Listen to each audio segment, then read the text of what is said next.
A'udzubillahi minasyaitonirrajim. Bismillahirrahmanirrahim. Teman-teman, di sini saya ingin memberikan tanggapan terhadap pernyataan Ustadz Adi Hidayat lagi. Sebelumnya, kalau perkara hukum musik, ini masih ada beberapa orang yang ringan di dalam menanggapinya. Yang jadi permasalahan ini meruncing adalah ketika UWAH memberikan statement kalau asy'ara itu adalah surat pemusik. Kalau pemusik itu teman-teman seperti orang yang pegang kecrek-kecrek, drum, gendang, gitar, piano, dan lain sebagainya. Itu pemusik namanya. Musisi adalah yang bisa mengarang aransemen lagu dan lain sebagainya. Kalau penyair, dia tidak butuh alat musik. Menurut beberapa pendapat para ustadz yang beranggapan kalau musik itu adalah haram. Di sini yang saya sayangkan juga dari Ustadz Adi Hidayat adalah di mana beliau ini dari sekian panjang klarifikasi beliau atau pandangan beliau mengenai hukum musik atau asy'ara atau pemusik itu, awal dia mengucapkan kita tidak boleh merendahkan orang lain, menghinakan derajat orang lain,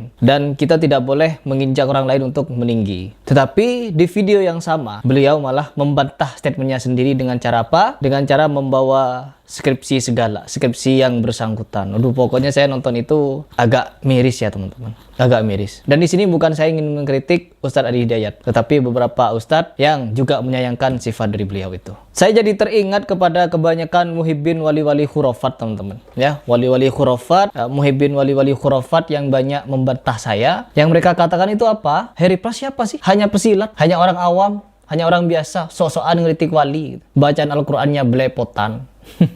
Katanya begitu teman-teman. Jadi kita tuh gak boleh ngeritik wali khurafat teman-teman. Biarkan mereka berdongeng, biarkan mereka bercerita, kita itu diem saja gitu, tutup mulut. Kalau Ustadz Adi boleh memuji orang-orang khurafat. Allahu Akbar, ya Allah. Coba kita langsung ke video saja biar gak semakin ngalur ngidul di awal. Bismillahirrahmanirrahim.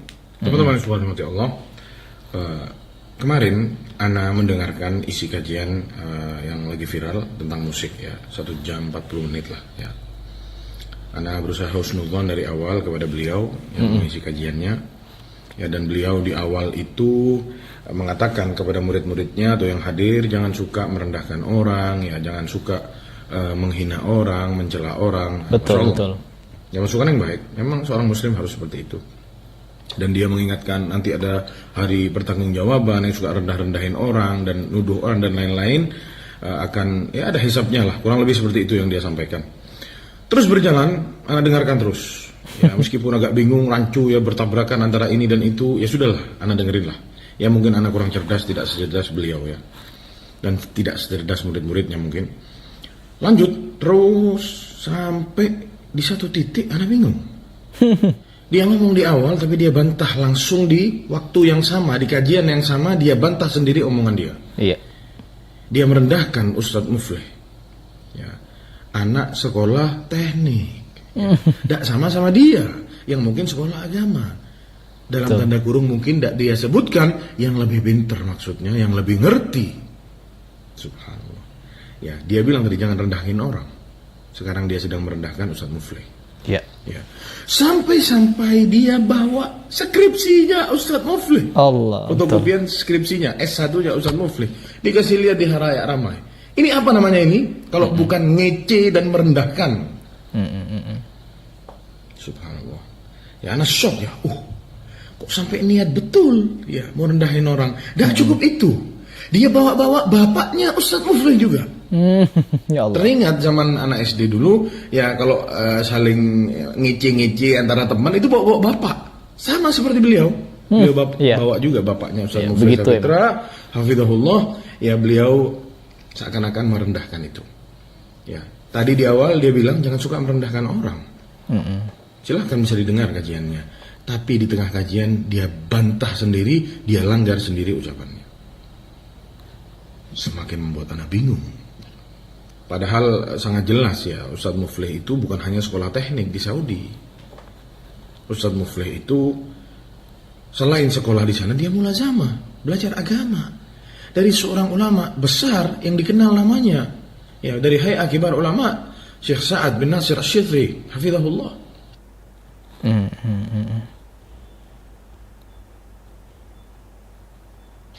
Nah, jadi mungkin beliau tidak tahu, jadi beliau rendahkan Ustadz Muflih untuk apa? Untuk meninggikan dirinya sendiri. Karena kata para ulama, salah satu cara meninggikan diri sendiri itu tidak perlu dia sanjung-sanjung dirinya, cukup dia rendahkan orang yang lain, ya itu bermaksud untuk meninggikan dirinya sendiri. Yang lebih membuat ana bingung lagi, orang yang katanya cerdas seperti beliau tidak bisa memberi pemahaman kepada murid-muridnya mana yang namanya bantahan, mana yang namanya meluruskan kesalahan, dan mana yang namanya mencela dan merendahkan orang. Mungkin ya muridnya tidak paham karena apa? Ya karena ustadznya itu tadi, ustadznya melarang merendahkan orang, tapi ustadznya sendiri yang merendahkan orang. Itu yang ana dapat dari mendengar kajian beliau itu. Ya ada pun yang lain-lain sangat rancu ya, begini ke sana ke barat ke timur, membuat ana akhirnya ya tidak ngerti. Ya mungkin karena ana tidak secerdas beliau dan juga tidak secerdas murid-muridnya mungkin ya. Wallahu ta'ala alam. Ya, ini bisa saya sampaikan. Assalamualaikum warahmatullahi wabarakatuh. Waalaikumsalam warahmatullahi wabarakatuh. Jadi ini adalah tanggapan dari Ustadz Mufti Tholib ya teman-teman, yang dimana beliau ini juga sangat luar biasa dalam mengamati sesuatu. Dan di sini beliau memberikan tanggapan yang cukup tajam menyikapi beberapa kerancuan yang disampaikan oleh Ustadz Adi. Kalau saya tidak mau membahas itu, ya, saya bukan ranahnya untuk membahas fikih, tapi saya lebih memilih untuk berpihak mana nih yang perlu kita ambil begitu ya. Kalau berbicara tentang hafalan, Ustadz Adi Hidayat top, hafalannya top teman-teman. Tetapi ya begitu, seperti yang beliau sampaikan, ada beberapa poin yang mungkin perlu kita kaji ulang dari beliau itu. Terlebih lagi beliau itu memuji orang-orang sufi. Di Kalimantan itu ada waliun min auliya illahi, guru sekumpul. Itu poin utama yang membuat saya sedikit meninggalkan kajian-kajian beliau. Karena beliau malah memuji-muji orang sufi. Yang jelas-jelas kebanyakan dari mereka bercerita khurafat dan takhayul. Doktrin, dawir, pengguluan. Bahkan yang paling parah itu mereka beribadah di kuburan. Zikiran di kuburan. Ya banyak angguk-angguk di kuburan. Gedombrengan, musikan di kuburan. Berkedok salawat. Salawat disampaikan kepada Nabi tapi melakukannya di kuburan. Terus yang ketiga, sujud. Ada orang-orang yang sujud, yang jelas-jelas sujud di kuburan tersebut. Bukan ke Ka'bah, bukan berkiblat ke Ka'bah, tapi ke kuburan. Ini kuburannya, dia sujud di sini, sujud di sini, sujud di sini, sujud di sini. Sujudnya menghadap Ka'bah. Ada videonya. Nauzubillah min dzalik. Terus di sini ada juga seorang ustadz dari negeri seberang teman-teman, dari Malaysia, yang juga angkat bicara mengenai hal ini. Ketika kita bersalah dan mengaku kesalahan, itu bukanlah suatu aib tapi suatu kemuliaan. Namun akhir-akhir ini ada satu spesies tuan guru yang ketika bersalah dia backup kesalahannya dan menjatuhkan muruah orang lain dengan alasan yang memberi nasihat kepadanya adalah orang di bidang teknik industri. Kenapa itu yang dilihat? Berapa ramai orang yang di bidang agama menasihati dia juga tapi dia tak terima. Iya. Seperti seseorang berada di atas kapal terbang. Orang ketika ia berada di atas dia melihat orang kecil, ketahuilah bahwa orang di bawah juga melihat dia kecil. Ketika dia memperlekehkan orang lain, maka akan ramai orang yang juga akan memperlekehkan keilmuan dia. Ketahuilah, orang itu, tuan guru itu bukanlah di bidang Al-Quran dan Hadis. Dia hanya pencinta Al-Quran dan Hadis saja. Dia hanya di bidang sastra Arab. Walaupun di bidang sastra Arab, tapi bukan bermakna dia bersuka hati bercakap tentang Al-Quran, yang mana itu bukan di bidang dia. Orang awam mungkin menyangka bahawa apa yang disampaikannya selalu betul, muka surat sekian, nama sekian, tapi selepas kita cek, kita yang di bidang agama mencek pun tak dijumpai seperti apa yang disampaikan. Namun orang awam dia ingatkan itu cepat takjub dan dikatakan itu adalah suatu perkara yang betul. Perkara ini pernah dibuat oleh orang Yahudi terdahulu di dalam surah Ali Imran, disebutkan wa inna minhum la fariqan yaluna alsinatahum bil kitabi litahsabu minal kitabi wa ma huwa minal kitab. Segelintir ahlul kitab, mereka reka isi Taurat, lalu orang awam mengatakan itu adalah daripada kitab, padahal itu bukanlah sebuah kitab. Oleh sebab itu orang awam kena cek dulu, jangan jadi Oke.